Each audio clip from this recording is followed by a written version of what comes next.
Replacing front shocks in a 2007 Ford Ranger.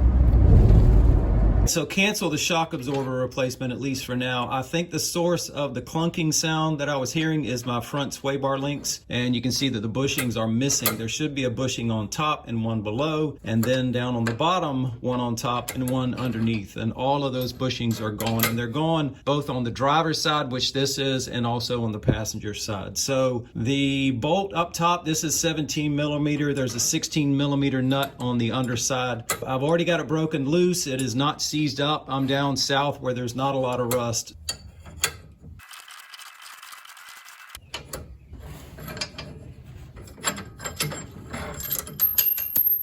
So the new sway bar links I bought from Advanced Auto, I have not opened the package yet because I see right away, if I hold the old bolt up against the new, you can see that the old bolt is quite a bit longer, probably about 1.25 inches, maybe 1.5 inches. So when I get this one installed, I'm gonna have to compress, probably using a pry bar. I'm gonna have to push down on this so that the threads on the bolt will stick out so I can get that nut on the end, unless I can use these bushings on this bolt, on the old bolt. But I think the old bolt is a thicker diameter. Let me cut this open and we'll see if I can make the two pieces work together, the old and the new, or if I just install the new and figure out how to compress it to get that nut on.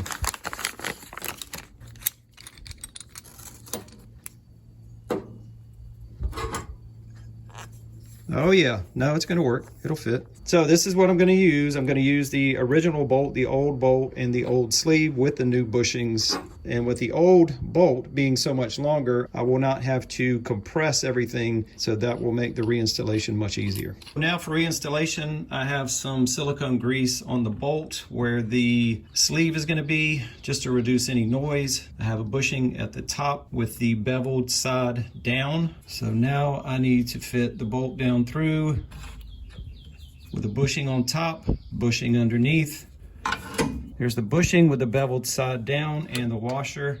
And now on the underside, I'll have this bushing and the nut to screw on. And you can see on that nut on the bottom, that little plastic piece, that will help to lock the nut onto the bolt so that it doesn't back off. And I took it off using an open-end wrench, and I think I said 16 millimeter earlier. This is 15 millimeter on the bottom, 17 millimeter on the top. So let me get a 15 millimeter socket. All right, it's just starting to get tight, and I'm gonna stop there, and then we'll move over and do the passenger side.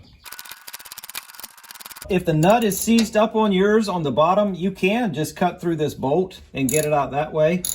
But I'm glad I didn't have to do that, because if I had, obviously I wouldn't be able to reuse the bolts.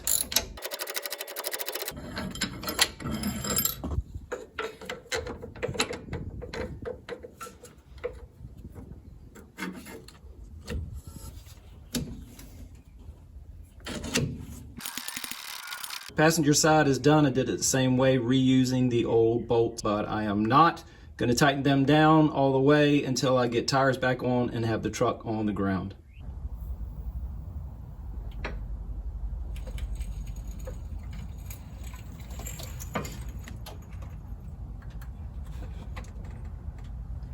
So the tire's back on, the truck is on the ground. Now I'm going to tighten this up.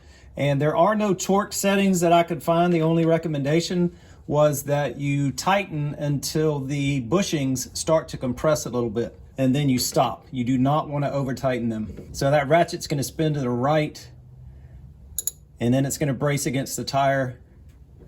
And I'm just going to tighten until I see those bushings start to bulge out a little bit. All right, I'm meeting some resistance on the ratchet, so it's starting to get tight. And I do see the bushings starting to bulge out a little bit, so I'm gonna stop right there. Same thing on the passenger side. I'm just gonna tighten until I see those bushings compress a little bit. All right, I'm gonna stop right there. That's it, we're done.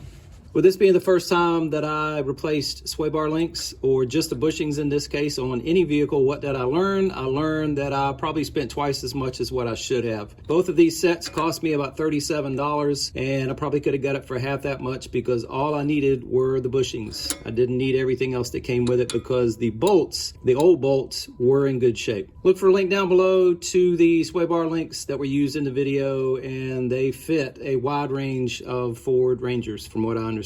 So look for that link down below. And the last thing, to replace your sway bar links or just to replace the bushings like I did, you do not have to take your tire off. You do not have to jack your vehicle up. If you just cut your tire to the side like mine is right now, you got plenty of room to get to everything. I just happen to be replacing the tires, and I'm also painting the steel rims, and I'm cleaning the center caps. That's going to be 2 more videos. But for this one, I'm done. Don't have to jack up your vehicle. That's as easy as it is.